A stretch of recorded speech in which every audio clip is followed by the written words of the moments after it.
as the Sky King. One enemy remaining. And just after taking off, Bebo directed his aircraft southeast and began his flight towards Mount Rainier. Just 1 minute later, he made radio contact with ATC back at SeaTac. Man, I'm a ground service agent. I don't know what that is. Knows how to fly one of those aircraft, but we'll see what we can do and get you in contact with somebody. All right. Then do. Yeah, I just kind of want to do a couple maneuvers, see what it can do before I put her down, you know?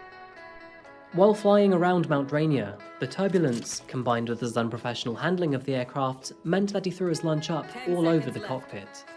And so I can reach out to you a little easier. A little bit. I'm sorry, say that again? Sorry, my mic came off. I threw up a little bit. You know, hold on. Shoot. Man, I'm sorry about this. I hope this doesn't ruin your day. 22, cross-rail 6 left contact. Just flying the plane around, do you seem comfortable with that? Oh, hell yeah, it's a blast, man. I played video games before, so I know what I'm doing a little bit. Bebo then veered himself left towards the Olympic National Forest in hopes to take in some new views of Seattle's terrain. Okay, and you can see all the terrain around you. You've got no issue with visibility or anything? Nah, everything's peachy clean. Just did a little circle around Rainier. It's beautiful. I think I got some gas to go check out the Olympics. And, yeah. Okay, and Rich, do you know, are you able to tell what altitude you're at? I threw up all inside of it. It's bad. Mexico 494, Monitor Tower 1. Tower, come sit there, Joe, no problem.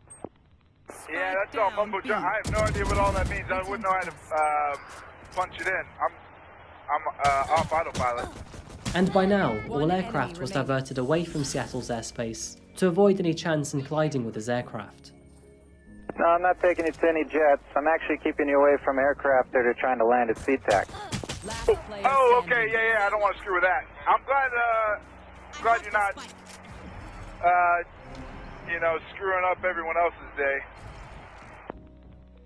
On account of me. And ATC back at SeaTac then suggested to Bebo that he could try to land at McCord Air Force Base, located just south of Seattle.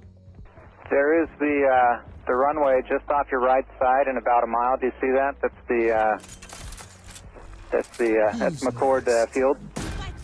Oh man, those guys would rough me up if I tried landing there. I think I might mess something up there too. I wouldn't want to do that. Hopefully. Oh, they probably got anti-aircraft.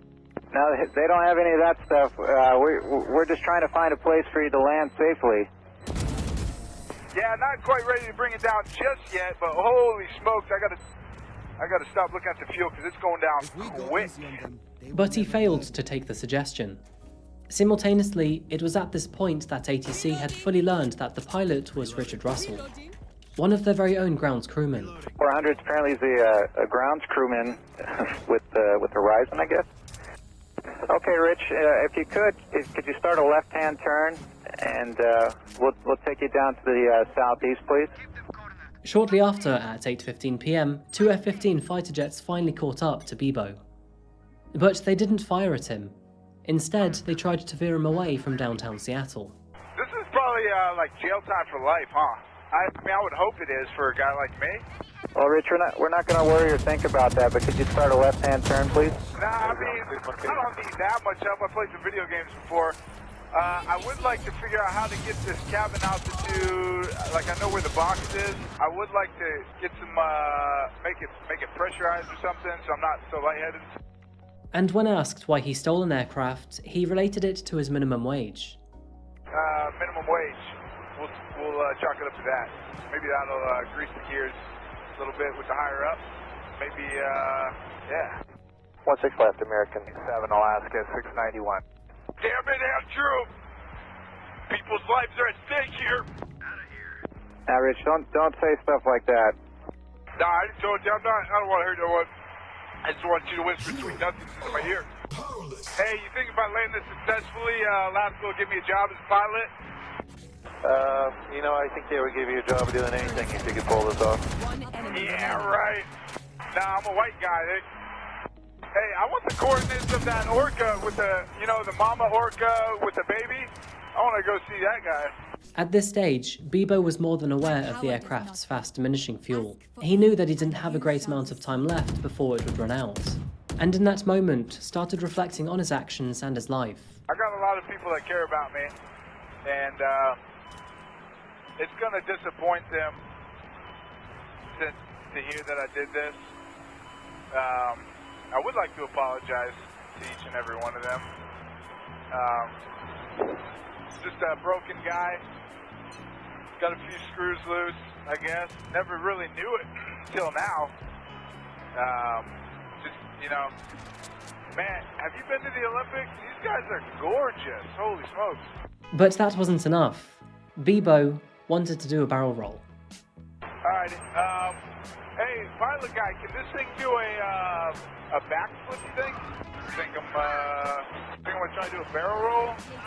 And if that goes good, now I'm just gonna nose down and call it a night. Well, Rich, before you do that, let's think about this. I got another pilot coming up, Pilot Joel, here in just a minute or two, I hope. I'm just gonna do this barrel roll real quick. Well, no need to do that. I feel like I need to be, what do you think, like 5,000 feet at least to be able to pull this barrel roll off? Astonishingly, he just about made it, clearing the water by a mere 10 feet with the aircraft, which was never designed to perform any sort of maneuver remotely close to a barrel roll either. Both trailing fighter jets and SeaTac ATC were clearly surprised. POI-1 just completed a barrel roll. Current altitude 2,000 feet. Mach 1-2 confirmed he did a barrel roll. A firm, he cleared the surface of the water by approximately 10 feet. But Rock 2 from Rock 1, the TOI-1 did a barrel roll and just barely missed hitting the water. And interestingly, it didn't sound like Bibo expected to actually make it either. All right, Rich, this is Captain Bill. Congratulations, you did that. Now let's try to land that airplane safely and not hurt anybody on the ground. All right. Damn it. I don't know, man. I don't know. I don't want to. I was kind of hoping that was going to be it, you know? 99. And not long after, Richard Russell made his final transmission. After long, I feel like one of my engines is going out or something.